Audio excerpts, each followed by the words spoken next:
Canelo no longer with DAZN. He signed a 3-fight deal with PBC, which brings us some interesting fights. They're saying the first one is going to be against Jermall Charlo. And a little bit of backstory for that. So Charlo was promoted to world champion in 2019.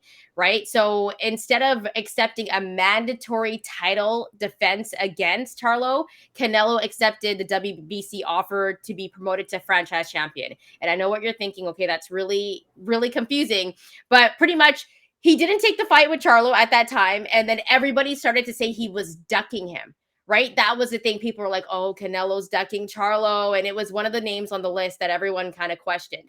But now signing to PBC, it seems pretty likely that he's not ducking Charlo and that he's going to fight him in September. Bryan, what are your thoughts on all of this?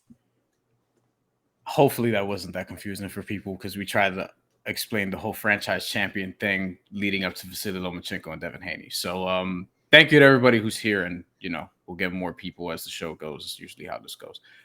So drop in comments and we'll get to them throughout the show. So I think with Canelo Alvarez, this is interesting, right? He's going to fight, allegedly, Jermall Charlo. Let's just still say reportedly, because PBC hasn't confirmed this, sent out a press release, whatever, but the reports and everybody's running with it that this is in fact happening.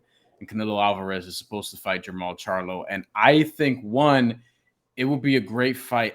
I'm a little, I don't know if worried is the right word, but Jermall Charlo hasn't fought in 2 years. It's been a minute. And I don't think stepping into the ring with Canelo Alvarez is ideal, coming off of what will then be a 27-month layoff, because he last fought in June of 2021 and he won a decision. And I think Canelo Alvarez is also at an interesting point in his career where we were talking about the John Ryder performance. It was all right. We thought he did pretty well, but he had a layoff though too, remember? And he was coming off that hand surgery or that wrist surgery. Sure. So, I mean, at the same time, like, Canelo was so consistent. He was fighting like 3-4 times a year at one point, and then he takes the layoff. And the crazy thing was his hand wasn't 100%. Like, as much as people want to knock Canelo for that performance and say that he's fallen off, he might not be the Canelo. Like, we are seeing signs of him slow down. Jesus, am I Puerto Rican? No, but I mean, that's a compliment. Why are you laughing? Why would that be funny? That would be a compliment. It's just funny because, like, you're not, and I know this. Jesus, she's Canadian. I'm Puerto Rican. She's Canadian. I feel like Canadian. My family's from Fiji, so they're Fijian. But I am from Canada. Yes. So you're making your point. I don't know, like, because I don't know what Canadian means when people ask me, like, hey, like, I never say I'm Canadian. Like, I only see Caucasian people saying that. It's the truth. I've never seen, like, this is a deeper conversation. Okay, I've never been like, yo, I've only said I'm Canadian if, like, an American's like, where are you from? Canada. I'm like, I'm from Canada. But I never, when people ask me what I am, I've never like, yo, I am, my nationality is Canadian, whatever. Anyways, not the point. All right, so Jesus for the comment. Yeah, Jesus took us into like a deep dive there. Okay, anyways, Jesus. Jesus says no excuses that Charlo was off for 2 years, and has not fought, and Canelo has not fought. So here's the thing, though. I think there is going to be rust in the ring if this fight does happen, but I still think it's a massive fight. Like, this is a fight that we've been wanting for a long time, and whether you are a Canelo fan or not, the big question about it is, has Canelo been ducking Charlo? Either of the Charlo brothers. Is there another funny comment? I get that a lot, Astrid. I do get that quite often. For people who hear this on the audio side later, Astrid comments, friend of the show, Astrid will say, you could pass off as Hispanic. Yeah, it's funny. When I went to Miami, everyone was talking to me in Spanish. And earrings. It's also the hoop earrings. Yeah. All right. So Pitbull Boxing has a comment here. Let's go to this. Even though most people don't like to look at lowerways Puerto Rican. Oh, that's our next segment. Pitbull, we're going to circle back to you. Sorry about that. I am PK13. Is this a bit of a cherry pick for Canelo? Jermall Charlo is not a cherry pick, but I think what you're kind of asking is, actually, let me leave your comment up here for a second. I think what you're kind of asking is, should he fight someone who's active instead of Jermall Charlo? Because I feel like Jermall Charlo, this is ballsy to, one, move up in weight after not being in the ring for 2 years, and then two, fighting Canelo Alvarez. The guy at the next weight class. Not a dude, not like a tune-up at super middleweight, because I wouldn't have minded that. I actually personally would have preferred Canelo Alvarez fight David Benavidez. If we want to talk more about the contract, David Benavidez has to be one of those fights. There was talks about David Benavidez fighting David Morrell, and that seems to have fallen through.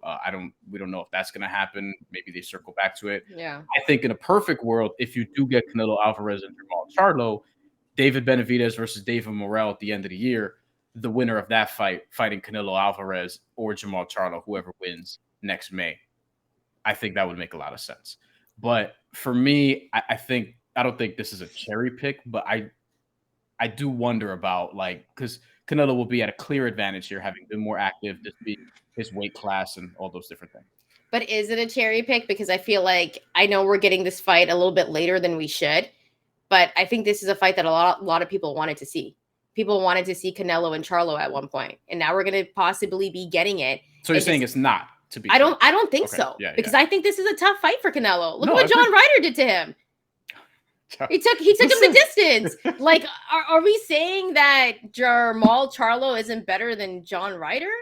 Come on, let's be serious here. But I think people would say, like, oh, Jermall Charlo hasn't been active. He hasn't, but this is a tough fight for Canelo. Like, this isn't going to be no walkthrough for Canelo. I would even think about putting some money on Jermall Charlo.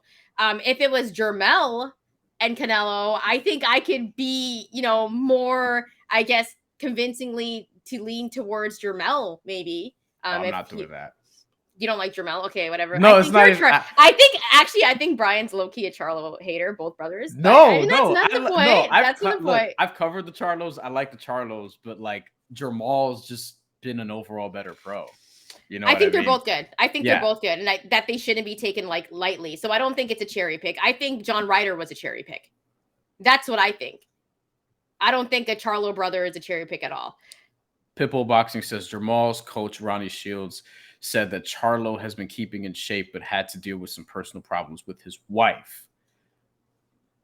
I am not touching that, but you know what? I think I did see that same interview that Pitbull Boxing was talking about. Thank you for the comment. Yeah, thank you so much, Pitbull Boxing. Also, everyone that's in the chat right now. But I do want to say one thing.